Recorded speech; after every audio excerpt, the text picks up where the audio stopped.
13. Let's go there. When Jesus came to the district of Caesarea, that reminds you of the emperor, obviously, Philippi, he was asking his disciples, as good professors do, right? You ask the class a question to get the conversation started. What do you think about this? Now, this is a, quote, doctrinal question, but very important, because you can get it wrong. You don't want to do that. He was asking, I like that, he was asking repeatedly, this was his question to the students. Who do people say the Son of Man is? Interesting way of putting it. Well, the Son of Man is a human being. So who do people say that the human being is? That's from Daniel 7, you know that. From Daniel 7, he's the second Adam, the human being, the man, Messiah, Jesus. And they answered him correctly. Some say John the Baptist, others, Elijah, resurrected that would be, and Jeremiah, resurrected, or one of the prophets.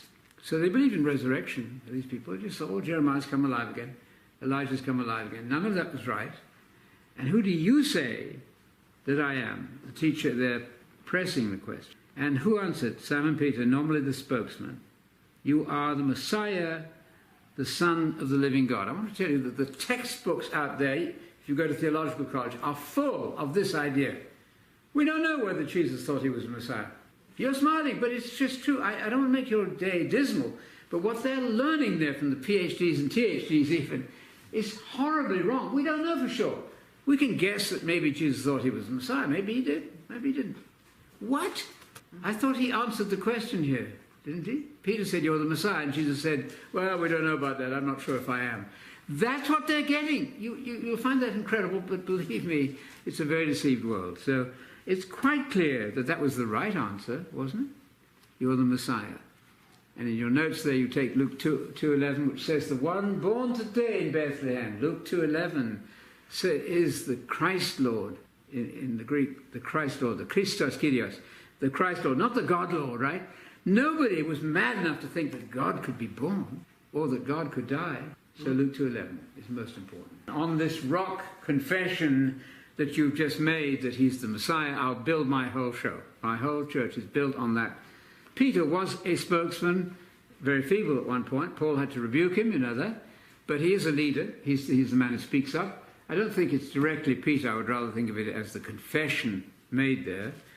So the Catholics have overblown that. But then they've also called Mary the Mother of God. When they say that, I know that they need help. And we better get after them, try to help them.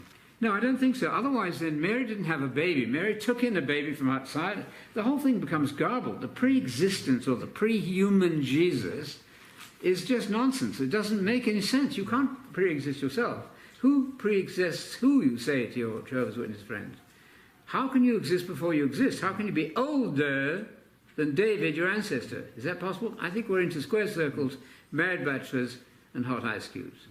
Nonsense language. So yes, the confession, I think, is the idea. On this rock foundation that you are the Messiah, the Son of the living God. Isn't that powerful? The one God, the living God, and he's the Son of the living God. Yes, the text actually says there, whatever you bind on earth, you Peter, apostolic figure, holy apostle, will have been bound in heaven, is the Greek there. It's something God has already decided, he transmits it to the apostles. So the Catholics are right to say that Peter is very important. The only question is whether the Pope, who is not married, and Peter was, really reflects the true Peter here. They made their binding decisions. Whether we took any notice of them is a different issue entirely. But they are authoritative. Paul wrote Scripture, you know that. Scripture includes Paul. Peter says that people twist the Scriptures as they do Paul, who is also Scripture. So he's writing Scripture, making decisions for us, giving us this is the Constitution we're reading here. The fact that we've got 34,000 denominations shows how bad we are. Because you're all supposed to say the same thing, be perfectly united.